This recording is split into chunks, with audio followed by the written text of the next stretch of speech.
This is my first ride review of the Fuji Sportif 1.0 from Performance Bike. You buy the bike and obviously it doesn't come with any pedals, so the only thing I've added so far to the bike is I did the Forte Boulevard pedal, which is an SBD, but what's cool about these pedals is they're double-sided.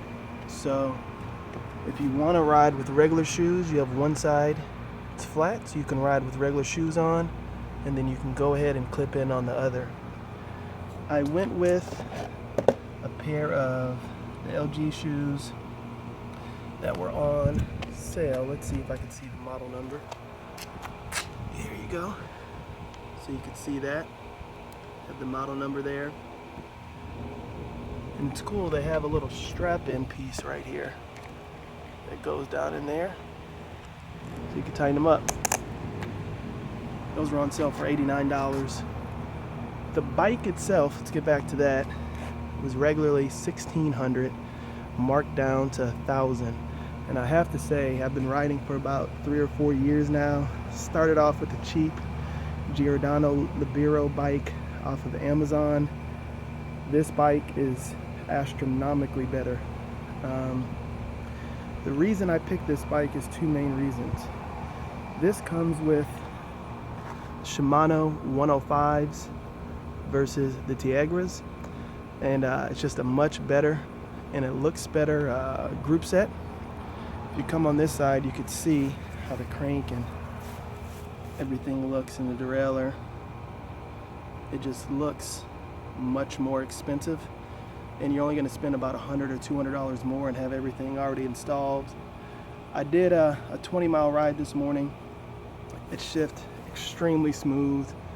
The tires are a little beefier, some 28s. On my track bike I have 723, so it took the bumps and curbs very well. Has a carbon alloy fork, and I can tell you, I ride my mountain bike on the same streets and it's about just as good. The other thing that I added was this cat eye, double wireless, and you can see, put about 22 miles on it this morning, but check this out. Got up to 30 miles per hour. May or may not have been going downhill, but hey, I got up there either way. The other biggest thing about this bike that I really love that makes it look much more expensive is the brakes. You notice it doesn't have the cantilever brakes. It has these awesome disc brakes. The stopping power is probably 200 to 300% better. I bought my first mountain bike with those, and honestly I would never buy a bike without disc brakes. So to me, honestly, that alone makes the bike worth the extra cost over the Sportif 1.3 or 1.5. Also added this LG little pack. I'm gonna get rid of it. I'm gonna put a physique seat on there with the physique pack. But like you can see, it has disc brakes that are awesome. The pedals, I highly recommend, because this is really a type of bike that you could take out just, you know, going to the store or down the street and you don't want to ride clipped in.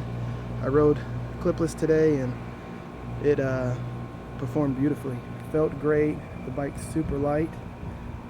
Give it a lift here. See, one hand, easy to take it up and off the ground. The grips are great, the oval. Kind of get an idea of how thin the bike is here. It's just an overall awesome bike. I would honestly say anything above this, you're kind of just doing it to show off, or if you're riding triathlons, you have a TT bike or something. But this bike to me is definitely above a beginner's bike.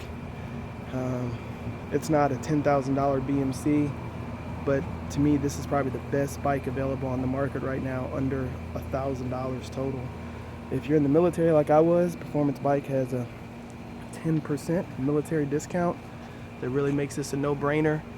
Plus you can sign up for the team performance, which When I got the bike, they had double bonus points, so $1,000, 10% off from military, brought me down to $900, 20% back for being team performance, gave me another $180. It means I walked away with the bike for about $720. You definitely cannot build this type of bike for that.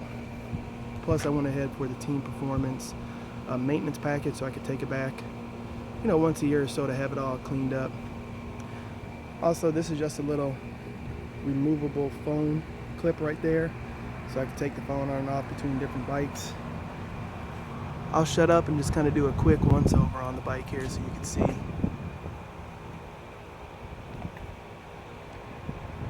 That's the brakes.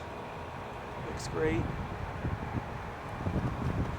I also have another review of just the pedals you can take a look at. These pedals are awesome. Yeah, you can get some straight clipless for actually more money, but I like having the variety that I can ride without them. Tires, I inflated them to about 110 psi. They said they can go to 120. I'm honestly not too impressed with the seat. If you're wearing some padded pants, it's probably not the worst, but I could tell you, I definitely felt it after that 20 miles, so I'm definitely gonna have to change the seat out. Let me move it back a little bit so you can see.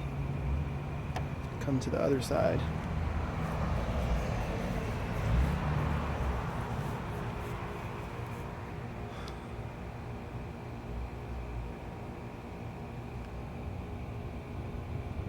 Crank on there. It's very smooth compared to the Tiagra, which looks kind of bulky compared to this. This has the oval, cold forged,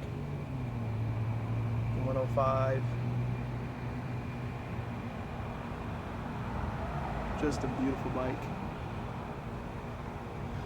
So if you're considering getting it, it definitely has my vote. Give you an idea of what I ride. I built a Aventon Montero track bike. I have a full suspension mountain bike with some rock shocks, but honestly this is now my favorite bike. Hope that was helpful. Click the link below if you'd like to check it out online. And I'll go ahead and say the link below is my affiliate link, so if you found this helpful, please feel free to click that link. That'd be great. I'll make a couple dollars off of it. But if not, you know, search for the bike yourself and buy it. I definitely give it my thumbs up approval.